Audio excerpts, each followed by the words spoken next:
Hey everyone, welcome back to Big Strong Book.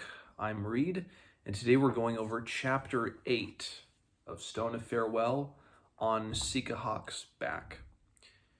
So I'll just say this now, I don't envision this being a long video. Who knows? I feel like I've said that before and the video's been like 15 minutes long, so we'll see. Because a lot of these travel chapters, it's mainly, good character development stuff, but in terms of progressing the plot, big things to talk about, not so much. Though there are some momentous things, at least in terms of the characters that happen at the end of this chapter. So Benedict tells Simon, it was a matter of translation with the Stone of Farewell. Translated from the Scythi tongue, it means the leave-taking stone, and so Benedict was at least a little bit confused about that. Or Seswadra, the leave-taking stone, and Seswadra, it's hard to say that, Seswadra, that is a name that will reappear numerous times throughout the text. The Stone of Farewell, not exclusively referred to by Seswadra, but that'll become a common name. So it's almost like he's just introducing that. So again, instead of being they're off of Mintahoq now, they're on the mountain of Sikkihoq, so on Sikkihoq's back. They're traversing the mountain. Still going through with, there's Hasten, Sludig, Benedict, Simon, Siski, I believe is still with them. Yes, she is. As well as a few other Sikkihoq hunters on their rams.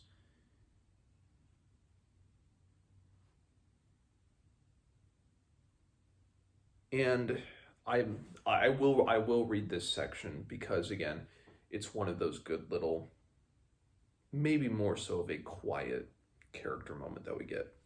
So I'll read this. This is page 183 of the mass market version. Benedict approached Siski, who was sitting with some of the hunting maidens. He bent to say something, then rubbed her face with his own. She laughed, pushing him away, but her cheeks reddened. Watching, Simon felt a faint tremor of jealousy at his friend's happiness, but swallowed it down. Someday maybe he, too, would find someone. He thought sadly of Princess Miriamel, who stood far above any scullion. Nonetheless, she was only a girl, like those with whom Simon had bumblingly, conversed in the Hayholt in what seemed far-gone days of old, when he and Miriamel had stood side by side at the bridge in Daijakiza, or before the giant. There had been no difference between them. They had been friends, facing danger together and equally. But I didn't know then that she was above me. Now I do, and that is the difference. But why? Am I different? Is she? Not truly. And she kissed me, and that was after she was the princess again. He felt a curious mixture of elation and frustration. Who was to say what was right, anyway? The order of the world seemed to be changing, and where was the law written that a heroic kitchen boy could not stand proudly before a princess who was at war with her father, the king, after all? A moment of grand daydreaming followed. Simon envisioned himself entering a great city as a hero, riding on the back of a proud horse, the sword thorn held before him as in a picture of Sir Chimaeras he had once seen. Somewhere, he knew, Miriamel was watching and admiring. The daydream foundered as he suddenly wondered what city he might heroically enter heroically into. Naglemund, by Jalowi's word, had fallen. The Hayholt, Simon's only home, was banned to him utterly. The sword thorn was no more his than Simon himself was Sir Chimaeras, the blade's most famous owner. And what was most important, he realized as he stared at his blistered heels, he had no horse at all.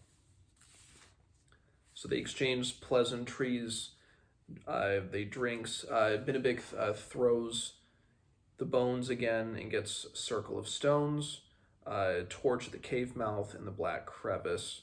Torch the cave mouth means we must look for an advantage in the place we go. Black crevice, strange rare pattern that could mean treachery or could mean something coming from elsewhere. And of course, that could mean many different things. And so again, they continue to make their way through until Hunan come after them, the giants. And they all gear up to fight the giants. And Sludig is there, and Sludig, saying, Simon, get away, flee. And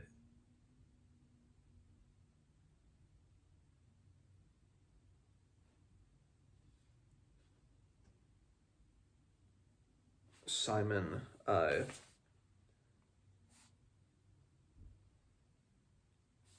believe, tries to use thorn, but it's not nearly as it doesn't do what he wants it to do. It doesn't help him in the way that it helps. Here it is. Grabbing at Thorn's black hilt, Simon pulled it slowly back through the loop on Haston's pack as Haston is lying face down in the snow. It was cold as frost and heavy as a suit of horse armor. Cursing with anger and terror, he tried with all his strength to lift it, but could not bring the point off the ground. Despite his ever more panicky exertions, he could not even lift the hilt above his waist. So all of a sudden, at the end of the dragon bone chair, where it was something that helped him a lot, now he can't even pick up the sword. So of course he's wondering what kind of messages God or the gods, what are they trying to say to him? He doesn't know. He doesn't understand. And so he awakens, and Benedict tells Simon the news that Haston has died, that Haston was struck to the head by one of the giant's clubs. Benedict says, I am told that he pushed you away from danger and was shortly after himself killed.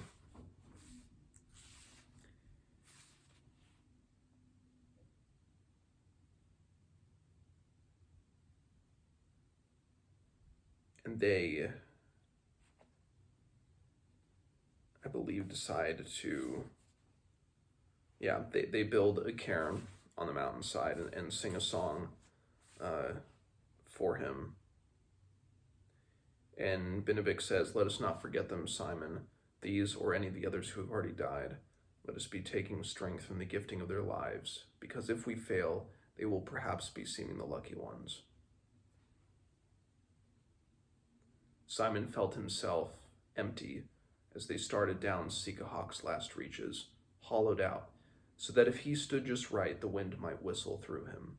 Another friend was gone, and home was only a word. And there we have it. Again, another one of their party is dead, and now really it's just Sludig, Simon, and Benedict from those that set out. So that is it for chapter 8. So let me know what you guys thought of this chapter, and as always, I will see you guys next time.